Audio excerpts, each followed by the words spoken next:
৬ দিন ধরে ইরানের দেড়শো শহরে একের পর এক হামলা করছে ইসরায়েল ও যুক্তরাষ্ট্র।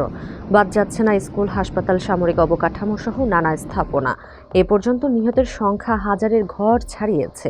এমন পরিস্থিতিতে কেমন আছেন ইরানের বাসিন্দারা, জানিয়েছেন তেহরান থেকে আল জাজিরার প্রতিবেদক তৌহিদ আসাদি।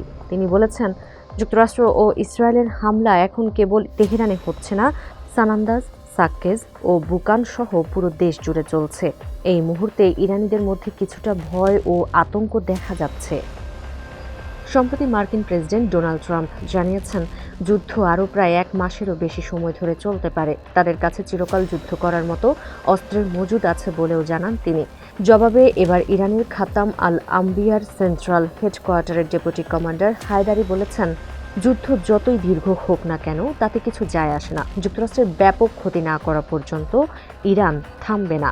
তিনি আরও বলেন, আমাদের টানা 8 বছর যুদ্ধ করার অভিজ্ঞতা রয়েছে। এই যুদ্ধ তখনই শেষ করব যখন আমরা লক্ষ্য অর্জন করতে পারব এবং শত্রুকে তাদের হীন কাজের জন্য অনুতপ্ত করতে পারব। তেহরানে প্রায় 1,40,00,000 মানুষের বাস। যুক্তরাষ্ট্রের লাগাতার হামলার মুখে অনেক মানুষ ইতোমধ্যেই শহর ছাড়ার সিদ্ধান্ত নিয়েছেন। সাংবাদিক আসাদি বলেন, তেহরানের উল্লেখযোগ্য সংখ্যক মানুষ যাদের শহরটির বাইরে বাড়িঘর রয়েছে বা থাকার সামর্থ্য রয়েছে, তারা সরে যাওয়ার সিদ্ধান্ত নিয়েছেন। শত্রুর বিরুদ্ধে প্রতিশোধ নিতে মধ্যপ্রাচ্যের মার্কিন ঘাঁটি ও ইসরায়েলের টানা 19 দফা হামলা করেছে ইরান।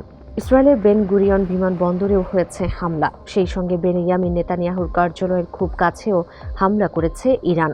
মার্কিন রণতরীও ডুবিয়ে দেওয়ার দাবি করেছে আইআরজিসি।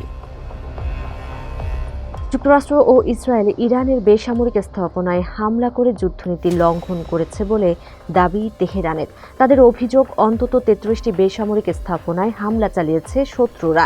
ইরানের পররাষ্ট্র মন্ত্রণালয়ের মুখপাত্র ইসমাইল বাঘাই সামাজিক যোগাযোগ মাধ্যম এক্সে এক পোস্টে জানান, বেশ কয়েকটি ইরানি শহরের হাসপাতাল, স্কুল, আবাসিক এলাকায় এবং বাজারে এসব হামলা চালানো হয়েছে। যুক্তরাষ্ট্রের প্রেসিডেন্টের সমালোচনা করে আব্বাস আরাঘচি বলেন, ট্রাম্প শুধু কূটনীতির সঙ্গে বিশ্বাসঘাতকতা করেননি, তিনি তাকে নির্বাচিত করা আমেরিকান জনগণের সঙ্গেও বিশ্বাসঘাতকতা করেছেন।